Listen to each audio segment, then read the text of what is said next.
See, Jesus called the Sadducees and the Pharisees insulting names. Insulting. They were bad names, very derogatory names. Jesus was so harsh at the religious pundits of the day. In fact, he called them sons of snakes. Imagine. Blind guys in Matthew 23:16. Says fools in Matthew 23:17. He called them fools. Whited sepulchres, in other words, graves full of dead men's bones and uncleanness. He called them serpents in Matthew 23:33. He said, ye generation of vipers, meaning generation of snakes. They were generations of snakes.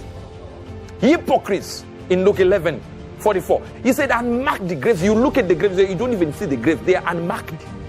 Brood of vipers, yeasty fields, bigots. Notice, though that his disciples knew all these things, they knew it. They were eyewitnesses of the faults and the weaknesses of the Pharisees. They knew the Sadducees were bad. There were many times at the receiving end of these hypocrites and their hypocrisies. But when Jesus called them names, they never said a thing. They neither confirmed, nor concurred, nor said, Master, we know what you're talking about. These guys are bad. They never endorsed Jesus' insults of these religious pundits. Never. Never said a word. Not even over opinionated Peter. He wanted to talk. Peter wanted to talk. Peter the Pope said nothing when Jesus opposed them. These religious pundits. Not even all the doubt and the carnal thoughts of Thomas came to the surface. Not even the thieving Judas rose to the occasion. He never commented. Never. Jesus would say anything insulting. Never commented. Never agreed with the master. Never said, I know. All went hush. Though they knew the characters of the Pharisees.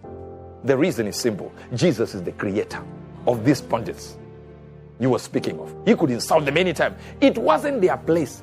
Talking against these people was not the place for them. It was above their pay grade. They were well schooled and knew Jesus, the creator, was the only one qualified to speak against those he created. They knew this guy could make the comments, but not us. The creature can't make a comment against creatures, but the creator can. Brothers and sisters, in these perilous times, know your place. There are things your mouth should never say, even if you know you are justified. Never say. There are things only God who created these people can actually say something against them. He can judge. You stop judging. You see, the word Antichrist does not mean against Christ. It means instead of Christ. So when you judge, when you talk against your brother and your sister, what you are saying is, you have taken the position of Christ. You are now the Antichrist. You are actually taking Jesus and removing him from the throne and sitting yourself in there and say, wait, I know what to say. The disciples knew. We can't say this. The master is talking. We all know. We have seen them. These guys are hypocrites, but will not say. Now watch the Bible says. It says only a fool decides a matter after hearing one voice. Don't be a fool. People hear one thing and run around and say, yes, it's true. Only a fool decides the matter after hearing one voice. Take your place and refrain from taking God's place. God's position should remain intact. Don't oppose anybody. Don't fight nobody. That's not your place. The disciples knew it. And every time Jesus opposed the religious leaders of their day, they kept quiet. Hush. These pundits were well versed in the ceremonial laws of the day. And yet, they were called yeast. He said, be careful of the yeast of the Pharisees. Brood of vipers. Fools. Whited sepulchres, full of dead men's bones, blind guys, and they never added a word when Jesus was speaking.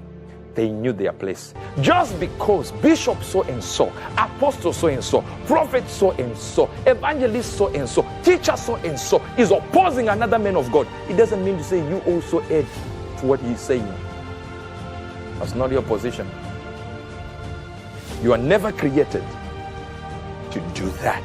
You are only created to take your place. Know your position and know your place. These are the end of days. You don't want to be on the wrong side of God. And that's a lesson. Learn it, take it.